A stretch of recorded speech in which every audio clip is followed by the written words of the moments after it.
비가 쏟아지는 서울의 한강변 고급 아파트에서 강민우는 아버지의 차가운 목소리에 온몸이 얼어붙었다. 너는 가치 없다.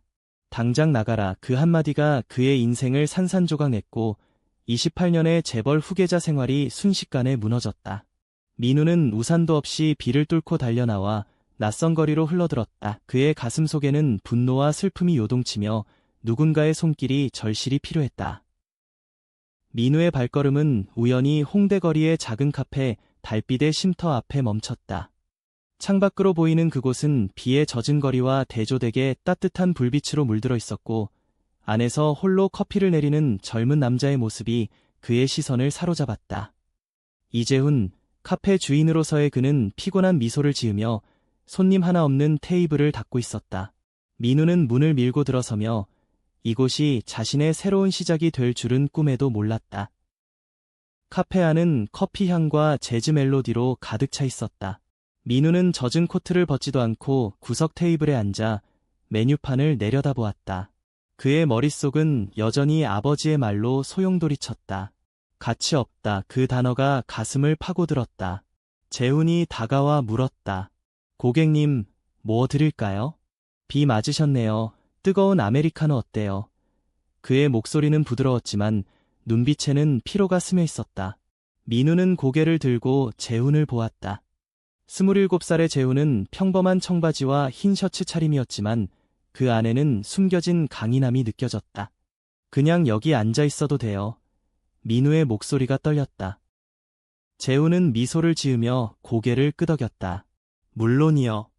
이 카페는 누구나 쉴 수 있는 곳이니까. 그는 민우에게 커피를 내오며 자연스레 이야기를 시작했다. 오늘 비가 왜 이렇게 세게 오는지 손님도 힘든 하루였나 봐요. 민우는 처음으로 누군가의 관심에 마음이 풀어지는 걸 느꼈다. 그는 조심스레 자신의 이야기를 꺼냈다. 재벌가의 후계자였던 삶, 그리고 오늘의 배신. 재훈은 조용히 듣고 있었다. 그의 눈에는 공감이 스쳤다. 저도 비슷한 적 있었어요. 가족한테 인정받지 못하는 기분 알아요. 그날 밤 카페 문을 닫은 후 재훈은 민우를 자신의 작은 원룸으로 데려갔다. 비가 그친 서울의 밤거리는 고요했고 두 사람은 맥주캔을 들고 이야기를 나눴다. 재훈의 과거가 드러났다. 그는 대학 시절부터 자신의 성적 지향을 숨겨왔고 가족의 압박으로 꿈꾸던 디자이너의 길을 포기해 이 카페를 차렸다. 하지만 여기서 사는 게 나아요. 적어도 솔직할 수 있으니까. 민우는 재훈의 손을 잡았다. 그 순간 두 사람 사이에 미묘한 전류가 흘렀다. 그러나 민우의 마음속에는 여전히 두려움이 남아있었다. 이 사람이 나를 어떻게 볼까?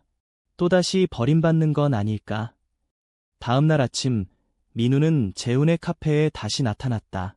그의 손에는 서류 가방이 들려 있었다. 어제 당신 덕분에 생각이 정리됐어요. 이 카페 제가 사요. 재훈은 웃으며 농담처럼 받아쳤다. 갑자기 무슨 소리예요?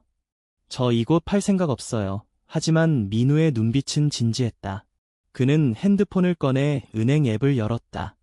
불과 몇 시간 만에 그의 개인 계좌에서 천문학적인 금액이 이체되었다. 재벌의 잔재가 아직 살아있었다. 당신의 꿈을 도와줄게요. 디자이너가 되고 싶다고 했잖아요. 이 카페를 사서 당신이 자유롭게 할 수 있게. 재훈은 충격에 말을 잃었다. 왜 저한테 이런 걸? 민우는 대답 대신 재훈의 어깨에 손을 올렸다. 당신이 제게 준 그 쉼터를 제가 갖고 싶어요. 그렇게 달빛의 쉼터는 민우의 소유가 되었다. 하지만 이 결정은 단순한 거래가 아니었다. 그것은 두 사람의 운명을 엮는 첫 번째 매듭이었다. 그러나 민우의 가족은 이 소식을 알게 되자 더 큰 폭풍을 예고했다. 민우의 아버지, 강 회장은 뉴스를 통해 아들의 행동을 알게 되었다. 저 녀석이 아직도 돈을 휘두르는가? 그는 분노하며 비서를 불렀다. 그 카페를 조사해라. 모든 걸 파헤쳐. 한편 재훈의 친구들, 특히 그의 절친한 동성애자 커뮤니티 멤버인 수민과 태준은 이 소식을 듣고 재훈을 추궁했다. 갑자기 재벌이 너 설마? 수민의 말에 재훈은 부정했다. 아니, 그냥 도와준 거야. 하지만 그의 마음은 이미 민우에게 기울고 있었다. 며칠 후 카페는 변화를 맞이했다. 민우의 투자로 인테리어가 업그레이드 되었고 재훈의 디자인 감각이 더해져 달빛의 쉼터는 홍대의 핫플레이스가 되었다. 손님들이 늘어나면서 두 사람은 함께 일하는 시간이 많아졌다. 아침에 커피를 내리고 저녁에 메뉴를 브레인스토엄하는 그 시간들은 점점 로맨틱한 분위기로 물들었다. 한 번은 비가 다시 내리는 밤 카페를 정리하던 중 민우가 재훈에게 고백했다. 재훈 씨, 당신을 만나서 제 삶이 다시 빛나기 시작했어요. 재훈은 얼굴을 붉히며 대답했다. 나도 당신 덕분에 용기를 얻었어요. 하지만 행복은 오래가지 않았다. 강 회장의 사람들이 카페를 방문했다. 그들은 재훈의 과거를 캐내기 시작했다. 대학 시절의 스캔들, 가족과의 단절, 그리고 그의 성적 지향에 대한 소문. 한 기자가 문을 두드렸다. 강민우 씨의 연인으로 소문난 이재훈 씨, 진짜인가요? 재훈은 문을 쾅 닫았지만 그의 마음은 흔들렸다. 민우를 곤란하게 할 순 없어. 그는 민우에게 말했다. 우리 거리를 두는 게 나을까? 민우의 눈에 눈물이 고였다. 내가 당신을 보호할게. 이 예는 두 사람 사이에 첫 번째 균열을 만들었다. 재훈은 홀로 카페 지하실에서 울었다. 그의 친구 태준이 달려와 안아주었다. 재훈아, 너 혼자 끙끙 앓지 마. 우리 커뮤니티가 있잖아. 태준의 말은 따뜻했지만 재훈의 마음은 민우를 향해 있었다. 한편 민우는 아버지의 사무실로 불려갔다. 너의 그 변태 짓거리 때문에 집안 망신이야. 당장 포기해. 회장의 말에 민우는 반항했다. 아버지, 사랑은 잘못이 아니에요. 제가 증명할게요. 충돌은 점점 고조되었다. 홍대 거리에서 시위가 벌어졌다. LGBTQ+ 권익 단체가 모여 재벌의 편견을 비판하는 플래카드를 들고 행진했다. 민우는 그 광경을 보며 결의했다. 그는 자신의 소셜미디어에 카페 사진과 재훈의 이야기를 올렸다. 이곳은 사랑의 쉼터입니다. 모두 환영해요. 포스트는 바이럴이 되었고 지지와 비난이 쏟아졌다. 재훈은 그 포스트를 보며 눈물을 흘렸다. 민우야 고마워. 그러나 예상치 못한 배신이 기다리고 있었다. 민우의 사촌, 재벌 내 경쟁자였던 현우가 개입했다. 현우는 재훈의 약점을 이용해 민우를 위협했다. 형, 그 카페 주인 과거에 문제가 있어. 공개하면 끝장이야. 민우는 현우를 밀쳐냈다. 넌 절대 이해 못해. 이 대치 속에서 재훈은 과거의 트라우마를 마주했다. 대학 시절 그는 연인에게 버림받았고 그 상처가 아직 아물지 않았다. 민우 씨, 나 같은 사람한테. 재훈의 물음에 민우는 키스 대신 포옹으로 답했다. 당신이 제 가치예요. 고조되는 긴장 속 카페는 위기에 처했다.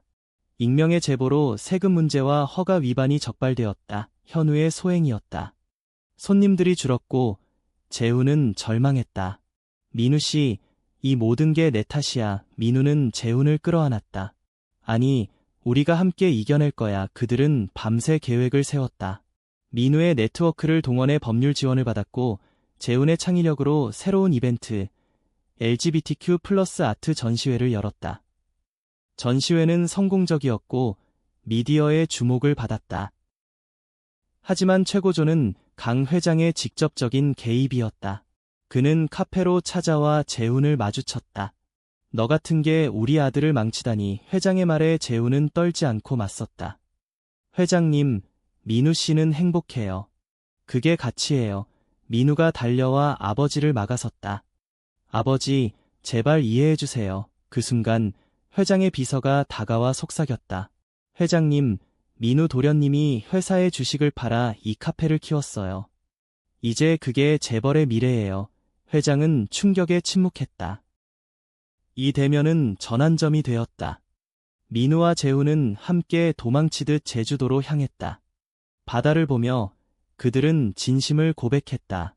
재훈아, 당신 없인 못 살아. 민우야, 나도 영원히 함께할게. 그러나 제주에서의 평화는 짧았다. 현우의 최후의 함정, 가짜 스캔들 기사가 터졌다.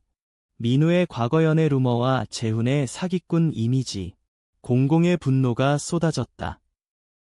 두 사람은 서울로 돌아와 맞서 싸웠다. 친구들의 도움으로 증거를 모았고 기자회견을 열었다. 민우가 마이크를 잡았다. 사랑은 편견을 넘어서는 힘입니다. 우리는 포기하지 않아요. 재훈이 옆에서 손을 잡았다. 그 손길은 모든 이해를 녹였다.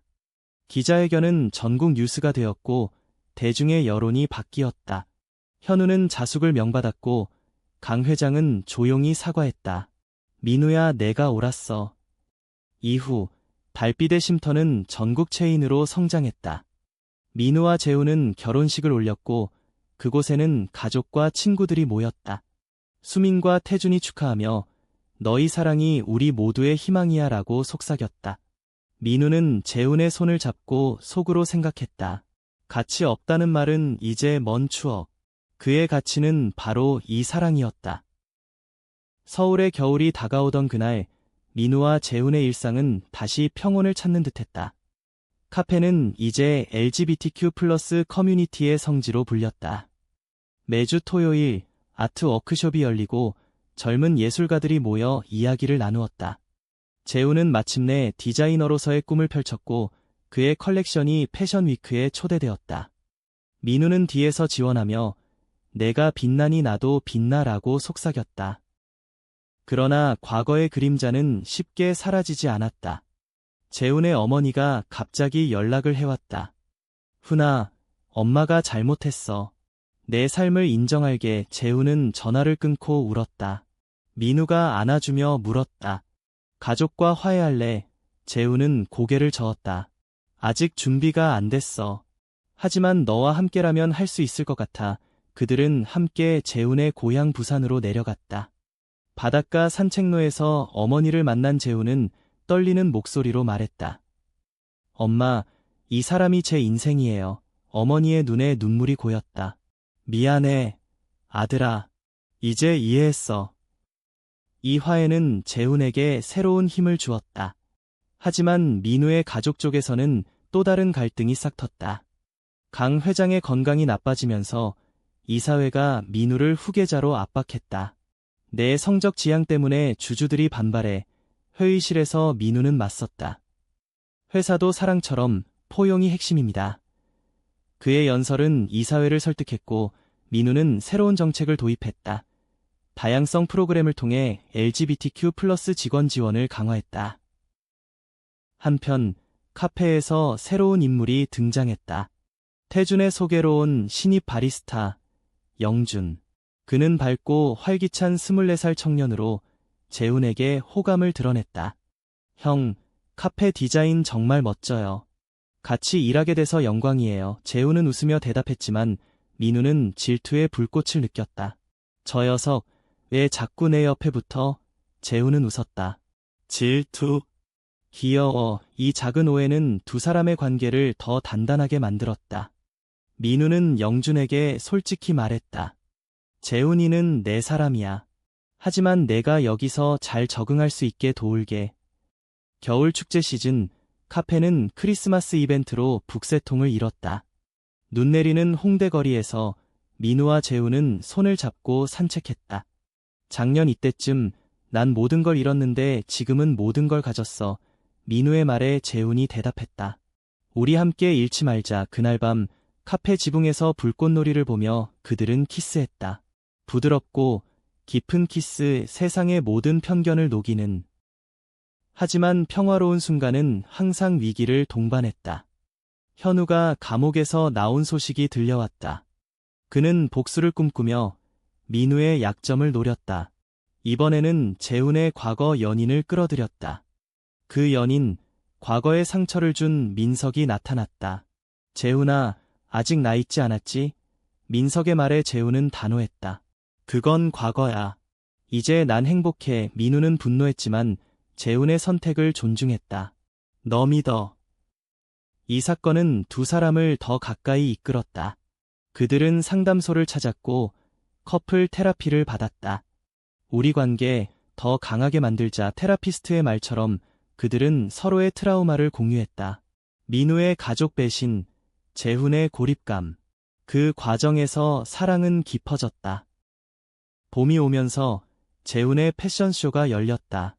민우는 프론트로우에 앉아 박수를 쳤다. 쇼 후 무대 뒤에서 재훈이 속삭였다. 이 모든 게 내 덕이야. 그날 민우는 무릎 꿇고 반지를 꺼냈다. 영원히 함께할래. 재훈의 대답은 눈물 섞인 네였다. 여름의 무더위가 서울을 휘감던 무렵 민우와 재훈의 결혼 준비가 본격화되었다. 그들은 작은 웨딩 플래너를 고용했지만 모든 걸 직접 꾸몄다. 카페를 베뉴로 정하고 친구들과 가족을 초대했다. 수미는 드레스 디자이너로 나섰고 태주는 DJ를 맡았다. 이 결혼식 역사에 남을 거야. 수민의 말에 모두 웃었다. 그러나 준비 과정에서 예상치 못한 충돌이 일어났다. 강 회장이 결혼식 초대를 거절했다. 아직은 준비가 안 됐어. 그의 편지에 민우는 상처받았지만 재훈이 위로했다. 시간이 필요할 거야. 강요하지 마. 대신 재훈의 어머니가 적극적이었다. 훈아, 엄마가 케이크 만들게. 부산에서 올라온 그녀의 손맛은 카페를 따뜻하게 채웠다. 결혼식 전날 현우가 다시 나타났다. 그는 민우를 찾아와 사과했다. 형, 내가 잘못했어. 내 사랑을 인정할게. 민우는 용서했다. 과거는 과거야. 앞으로 잘 살아. 이 용서는 민우의 성장을 상징했다. 현우는 심지어 결혼식에 참석해 축하 인사를 전했다. 결혼식 당일 홍대 거리는 꽃으로 장식되었다. 민우는 검은 턱시도, 재훈은 흰 슈트를 입고 서 있었다. 서약식에서 민우가 말했다. 재훈아, 너는 제 가치, 제 모든 거야. 재훈의 대답. 민우야, 함께라면 어떤 편견도 이겨낼 수 있어. 손님들의 박수가 터졌다. 강 회장은 멀리서 지켜보고 있었다. 그의 눈에는 후회와 자랑이 섞여 있었다. 허니문은 제주도의 작은 펜션에서 보냈다.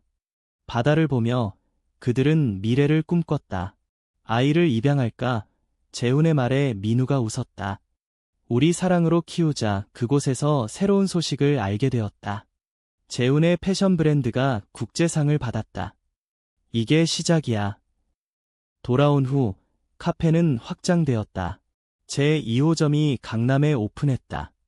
하지만 성공 뒤에는 도전이 있었다. 경쟁 카페에 악의적 리뷰가 쏟아졌다. 동성 커플이 운영하니 불편해. 민우는 대응 포스트를 올렸다. 사랑의 다양성을 존중해주세요. 여론은 그들의 편이었다. 가을, 재훈의 어머니가 병에 들었다. 부산으로 간 재훈은 민우와 함께 간호했다. 엄마, 이제 가족이 됐어요. 어머니의 마지막 말, 너희 사랑, 아름다워. 그녀의 죽음은 슬펐지만 유사는 강한 유대였다. 겨울이 다시 오기 전 민우의 책이 출간되었다. 가치의 재발견, 그의 자전적 에세이. 베스트셀러가 된 책은 LGBTQ+ 운동에 불을 지폈다. 재훈은 서문에 썼다. 이 책은 우리 이야기예요. 새해가 밝아오며 민우와 재훈의 삶은 안정되었다. 카페 체인은 5호점까지 늘었고 그들은 재단을 설립했다. LGBTQ+ 청소년 지원센터를 운영하며 비슷한 아픔을 가진 이들을 도왔다. 우리처럼 버림받지 않게. 민우의 말이었다. 그러나 내부 갈등이 싹텄다. 영준이 카페 매니저로 승진하며 재훈과의 친분이 깊어졌다. 민우는 불안했다. 재훈아, 나만 봐. 재훈은 웃으며 안심시켰다. 너뿐이야. 영준이는 동생일 뿐. 이 오해는 커플 워크숍으로 풀렸다. 그곳에서 그들은 더 솔직해졌다. 봄, 국제 컨퍼런스에 초대된 민우는 연설했다. 한국에서 사랑은 자유로워야 합니다. 그의 말은 전 세계 뉴스가 되었다. 재훈은 무대 뒤에서 지켰다. 내가 자랑스러워. 여름 휴가 중 그들은 유럽 여행을 떠났다. 파리 에펠탑 아래에서 재훈이 말했다. 여기서 다시 청혼할까? 민우의 웃음소리가 밤을 채웠다. 가을, 강 회장이 찾아왔다. 민우야, 용서해줘. 내 엄마가 내 결혼식 보고 싶어 했어. 회장의 고백에 민우는 눈물을 흘렸다. 아버지, 이제 가족이에요. 그들은 함께 카페를 방문했고 손님들은 환호했다. 겨울, 센터 오픈 파티에서 새로운 만남이 있었다. 젊은 활동가 지은이 합류했다. 그녀의 열정은 팀을 활기차게 만들었다. 하지만 그녀의 과도한 열정이 갈등을 일으켰다. 민우 오빠, 더 적극적으로 나서야 해. 지은의 말에 민우는 지쳤다. 재훈이 중재했다. 모두의 속도에 맞춰가자. 이 갈등은 팀 빌딩 캠프로 해결되었다. 산속에서 그들은 진심을 나눴다. 우리 목표는 하나야, 사랑의 평등. 시간이 흘러 민우와 재훈은 1주년 기념 여행을 떠났다. 강원도의 눈 덮인 산장에서 그들은 추억을 되새겼다. 첫 만남, 비 오던 그날 재훈의 말에 민우가 대답했다. 운명이었어. 돌아온 후 미디어 인터뷰가 이어졌다. 재벌과 평범한 카페 주인의 사랑 이야기. 기자는 물었다. 편견을 어떻게 이겼나요? 민우, 서로의 믿음으로. 재훈, 그리고 커뮤니티의 힘으로. 봄, 입양 절차가 시작되었다. 10살 소년 민호를 만난 그들은 사랑에 빠졌다. 엄마, 아빠, 민호의 말에 눈물이 고였다. 법적 절차는 길었지만 그들은 포기하지 않았다. 여름, 스캔들이 다시 터졌다. 옛적의 가짜 뉴스, 민우의 이중생활. 하지만 이번엔 준비되어 있었다. 변호사와 PR팀이 대응했고 진실이 밝혀졌다. 대중은 사과했다. 가을, 민호의 입양이 승인되었다. 가족 사진 촬영에서 강 회장이 합류했다. 손자란이 행복하네. 그의 미소는 진심이었다. 겨울, 크리스마스 파티에서 민우가 토스트했다. 우리 가족, 영원히. 박수 속에 재훈이 속삭였다. 사랑해. 2년 후, 삶은 더 풍요로웠다. 카페는 글로벌 브랜드가 되었고 재훈의 패션 라인은 뉴욕에 진출했다. 민우는 CEO로서 다양성 캠페인을 주도했다. 민호는 학교에서 친구를 사귀며 성장했다. 아빠들, 나도 도와줄게. 하지만 도전은 계속되었다. 국제 비즈니스에서 문화 차이로 인한 갈등. 한국식 사랑이 서구에 통할까? 재훈의 걱정에 민우가 답했다. 우리의 진심이 통할 거야. 봄, 민호의 학교 행사에서 그들은 부모로서 서 있었다. 두 아빠가 자랑스러워. 선생의 말에 가슴이 벅찼다. 여름, 가족 여행. 하와이 해변. 민호가 모래성을 쌓으며 웃었다. 가족 최고. 가을, 재훈의 전시회가 열렸다. 테마, 숨겨진 사랑. 민우와 민호가 모델로 나섰다. 관객들의 눈물. 겨울, 새해 전야제. 불꽃 아래 세 사람이 손잡았다. 앞으로도 함께. 3년째 그들은 다큐멘터리를 찍었다. 가치의 여정, 그들의 이야기를 전 세계에. 촬영 중 옛 추억이 되살아났다. 비 오던 카페, 아직도 생생해. 민호의 10대 시절이 시작되며 새로운 갈등. 아빠들, 나도 게이일까 봐 무서워. 민호의 고백에 그들은 안아주었다. 무엇이든 지지할게. 봄, 민호의 커밍아웃 지원 그룹 방문. 너희처럼 되고 싶어. 여름, 가족 캠핑. 별 아래 이야기. 가을, 민우의 수상식. 이 상은 재훈과 민호에게. 겨울, 집에서 파티. 우리 이야기 계속될 거야. 5년 후, 전설이 되었다. 카페는 50호점, 재단은 아시아 네트워크. 민우와 재훈은 회고록을 썼다. 가치 없다에서 시작해 무한한 가치로. 민호는 대학생이 되어 아빠들 덕에 용기 얻었어. 마지막 겨울, 강 회장의 장례식. 민우야, 내가 자랑스러웠어. 그의 유언. 그 후 그들은 해변에 서서 약속했다. 영원히 사랑해.